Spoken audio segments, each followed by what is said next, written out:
Welcome to the Salmon Runs YouTube. Enjoy the video. In this video, I will help you set up a golf practice net. First, select an ideal location for your practice. Look for a safe, flat area, ensuring you have ample room for your full swing. It is crucial to have at least 10 feet of clear space behind the net for safety.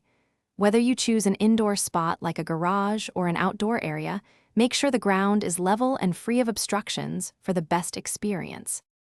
Next, let's assemble the frame. Begin by laying out all the components and identifying each part, such as the base poles, uprights, and support rods. Start by connecting the base poles to form a stable foundation for your net.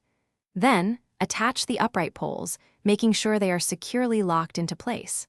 Finally, insert the flexible fiberglass support rods into their designated sleeves, which will give the net its shape and tension. Now it is time to secure the net itself. Carefully drape the net over the assembled frame, making sure the top edge is properly aligned. Use the provided bungee cords, ties, or clips to firmly attach the net to the frame.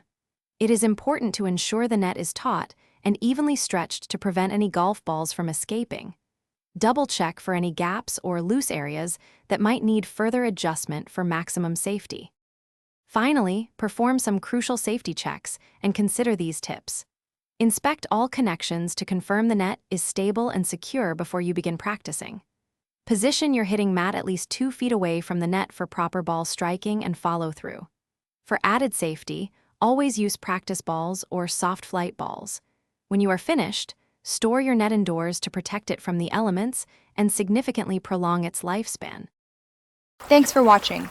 Consider subscribing if we helped you.